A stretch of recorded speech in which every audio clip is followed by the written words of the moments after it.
And our Bicol adventure begins now. Our first destination, Kitwinan Ranch.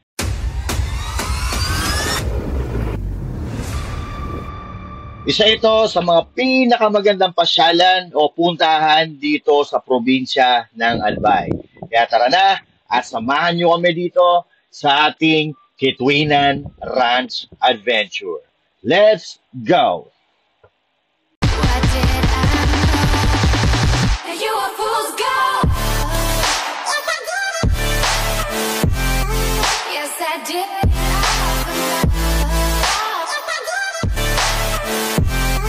Yes, I did.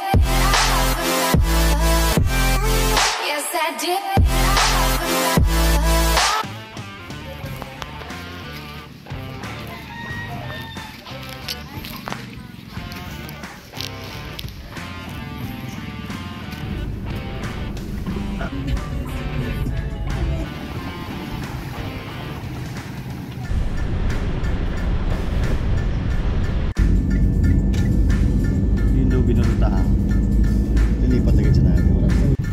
Ito yung daan papuntang Kitwinan Hills. Diyan tayo dadaan mamaya. Pero mag-grocery muna tayo at bibili tayo ng pinangat. Alright. Dito tayo. Pilain muna natin ang ulan kasi diyan tayo sa Let's Pinangat bibili. Ayan. Ito yung pinakamasarap dito na pinangat. Nanatupan ko. Hindi ko alam kung meron pang ibang masarap.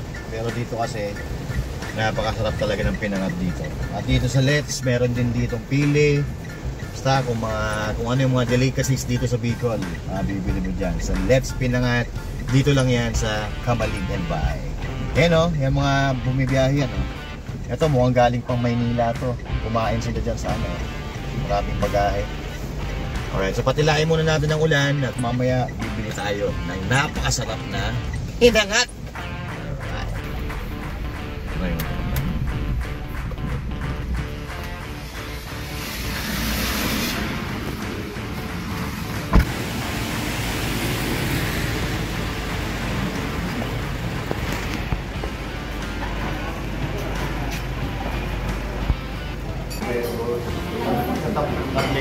Ay, saan kayo? Kita saan dito?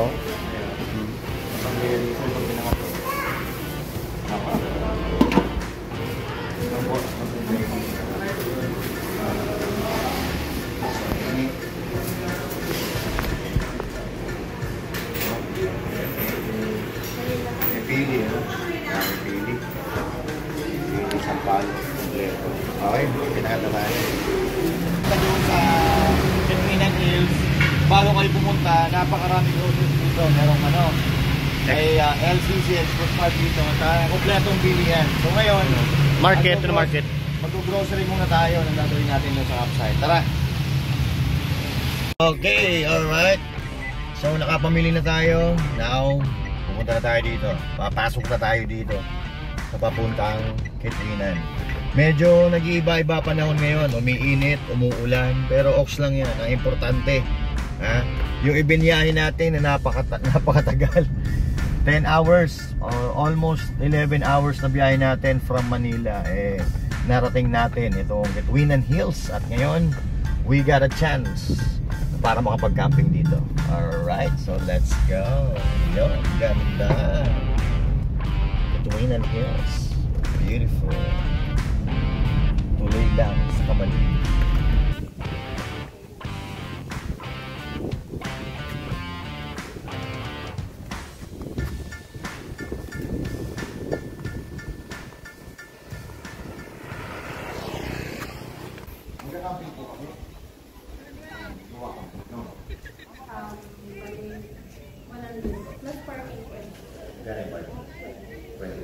So, dalawa kami, 100 per person. That picture wala pa ito? 200 entrance, 20 pesos, parking and 50.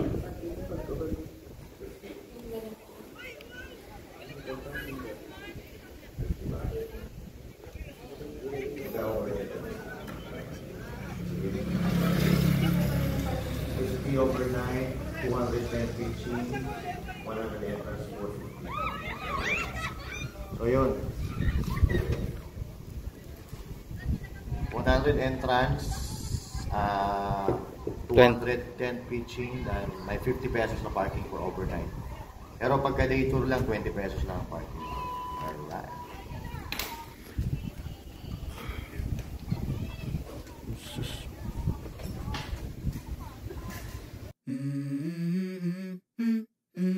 Let's go. I wake up to a little bit of drool on my pillow, feel like it's gonna be a bad day. Yeah, I'm tired of shit, and the coffee ain't hit yet, damn, ain't that great. I don't wanna go to work, cause my boss is a jerk, and I'm not even that paid. I need a change in my life, cause I don't feel alive, and there's nothing that makes me happy. Hold my beer for a minute, I'm about to quit my job, cash in for a ticket. I'm going on a trip, and I don't plan to visit.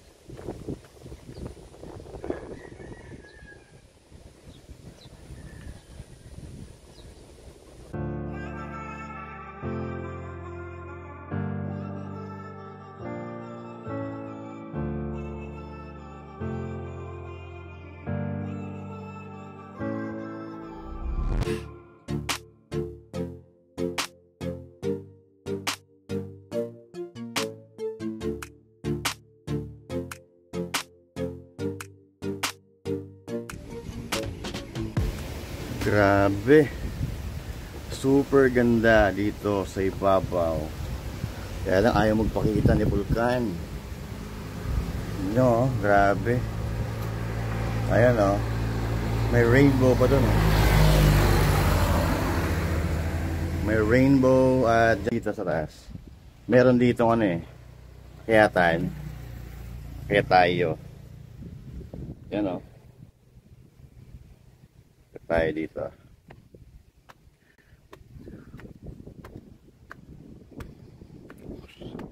So dito kita-kita mo talaga. Kita-kita mo dito. Ayan, Legazpi. Ayan o. Ayan yung tent namin o. So ito yung Vulcan, ayaw mo pakita. Wow.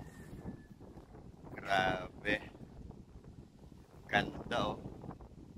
Ayun. Sa baba ka mali. Tapos Inubatan. Punta doon. Punta doon. Ligaw Albay. Ayun yung bypass road. Ayan oh.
naman ito, maski manipis yan. Basta ang kalayo mo siya. Kuwang. Hindi ko kaya kita. Tama ka na itong oras ito. Layo na napalpit. Hindi na ito. Tama.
Pwede lang pamawa na lang ako. Okay. Sinapan niya na lang. Talang.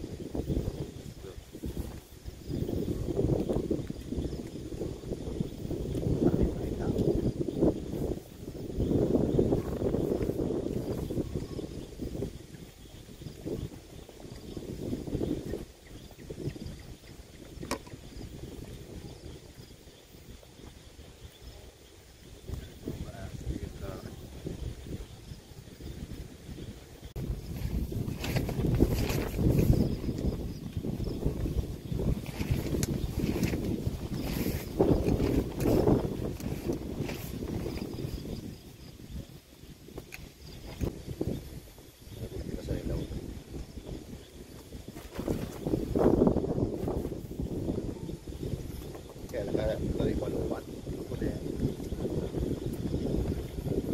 mga pirang 30 minutos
Alright, and there you have it.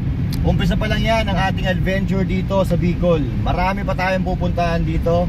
Hindi na namin na-video yung ating pagpapack up kasi nakikita nyo naman, napakalakas talaga ng ulan. Pero at least nakapag-camping tayo dito. At lahat ng magaganda ng mga tourist spot, mga lugar o ano man na makikita natin dito sa labas or dito sa Bicol, ipapakita ko sa inyo. Alright, so abangan nyo yan mga kapatid. And of course, this is Pinoy Outsider Kita-kita tayo sa susunod na upload.